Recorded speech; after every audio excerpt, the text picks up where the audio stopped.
ناظرین دیکھتے ہیں قادیانی جماعت کا سوال. کیا آپ جماعت احمدیہ کے ٹی وی چینل سے کوئی ایک پروگرام یا کوئی ایک چھوٹا سا فلر بھی ایسا پیش کر سکتے ہیں جس میں معاذ اللہ پیغمبر اسلام خاتم النبیین حضرت محمد مصطفیٰ صلی اللہ علیہ وسلم کی شان میں گستاخی کی گئی ہو؟ اگر کر سکتے ہیں، اگر ایسا ملے گا؟ نہیں، بالکل نہیں ملے گا. دعویٰ ہے، چیلنج ہے، ہو ہی نہیں سکتا.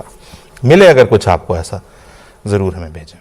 ناظرین سوال آپ نے دیکھا، قادیانی ٹی وی چینل کے اینکر نے سوال کیا ہے کہ ہمارے ٹی وی چینل پر کوئی ایک ایسا پروگرام، کلپ یا فلر دکھا دیا جائے جس میں کہ ہم نے نعوذ باللہ نبی اکرم صلی اللہ علیہ وآلہ وسلم کی شان اقدس میں گستاخی کی ہو.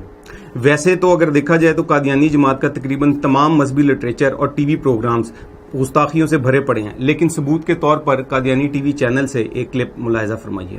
پروگرام کو آگے بڑھاتے ہیں اور محترم مولانا زین الدین صاحب حامد سے میرا یہ سوال ہے کہ حضرت اقدس مسیح موعود علیہ الصلوۃ والسلام ہندوستان کی سرزمین میں اللہ تعالیٰ نے آپ کو مبعوث کیا، تو آپ کے جو اول المخاطبین تھے وہ ہندو قوم تھی، تو ان سے ہمدردی کے حوالے سے آپ علیہ الصلوۃ والسلام نے کیا تعلیمات دی ہیں، اس بارے میں آپ سے تفصیل جاننا چاہوں گا. جیسا کہ ہم سب جانتے ہیں سیدنا حضرت اقدس محمد رسول اللہ صلی اللہ علیہ وسلم کو قرآن کریم نے رحمت للعالمین قرار دیا ہے. تمام دنیا کے لیے رحمت بنا کر آپ کو اللہ تعالیٰ نے مبعوث فرمایا ہے، اور اس زمانے میں حضرت اقدس مسیح علیہ الصلوۃ والسلام آن صلی اللہ علیہ وسلم کی بعثت ثانی کے طور پر مبعوث ہوئے ہیں.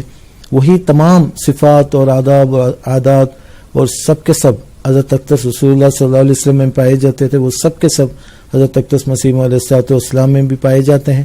دراصل آپ حضرت اقدس محمد مصطفیٰ صلی اللہ علیہ وسلم کے اخلاق فاضلہ کے مظہر اتم تھے، تو تبھی تو اللہ تعالیٰ نے آپ کو فرمایا الہامن من فرق بینی و بین المصطفیٰ فما عرفنی وما رہا، جس نے میرے اور محمد رسول اللہ صلی اللہ علیہ وسلم کے درمیان فرق کرے گا، گویا اس نے میرے مقام کو نہیں سمجھا اور مجھے نہیں پہچانا.